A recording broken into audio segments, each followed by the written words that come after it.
It's either nice to meet you or welcome back. I'm the Paleo Giant, and today I made this recipe thinking I was doing something crazy different. However, this isn't crazy different. This turned out to be one of my favorite things I like to eat at Chinese restaurants, and that's that salt and pepper shrimp. And I made onion, pepper, lemon, cauli rice to go with it. I pre-seasoned the shrimp with the shell on because I feel like the shell locks in the flavor against the shrimp meat. I let it marinate for about 30 minutes while I cut up my jalapenos and my peppers and my onions for later, before I add them to a high-walled pot with olive oil. I try my best to make sure that the shrimp are all laying in the same direction when I put them inside the pot, because I want to make sure I get every single one when it's time to flip them over. Another advantage of keeping the shell on the shrimp, it actually helps with trapping the moisture a little bit longer on the shrimp, keeping it from drying out or getting rubbery very quickly. And nobody likes to chew on shrimp flavor rubber bands, right? No, I'm really asking, is this something I should make? Baby, I know how to get outside the hood. Shrimp flavor rubber bands. Don't nobody steal that idea, it's mine.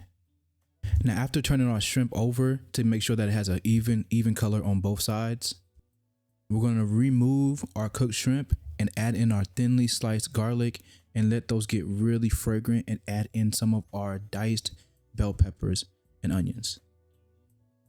Now, once all of these become beautifully fragrant and almost translucent from being cooked down a little bit, we're going to go ahead and add back in our shrimp and our thinly sliced jalapenos. So the shrimp is already cooked, so we don't want to keep it on the bottom of this pot for too long, that close to the heat. We want to keep moving everything around so that it doesn't overcook the shrimp. Exactly like that. Good job, me from the past. You were like the best cook ever. I'm being honest. I'm a failure. That was extremely short-lived. It seems I forgot to add the sliced jalapenos to the shrimp and garlic earlier. So please don't do what I did. Let them release the flavor, then add back in the shrimp. Then you toss them like you'll toss a salad. Now, with the addition of these jalapenos, these shrimp are starting to taste just like the salt and pepper shrimp. Although this isn't authentic, they taste very similar. Now we're going to make our cauli rice. We're going to add in our onions to the bottom of the pot, using the moisture from the onions to get that fond from the bottom, because that is flavor. And when there's flavor, I'm going to savor it. My God, have I become corny?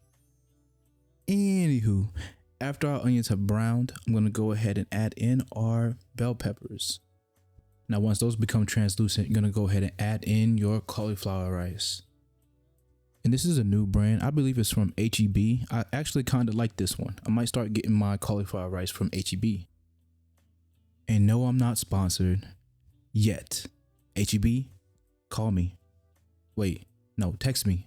No, email me. Just hit me up. You can find me on all social media at The Paleo Giant. Well, most social media.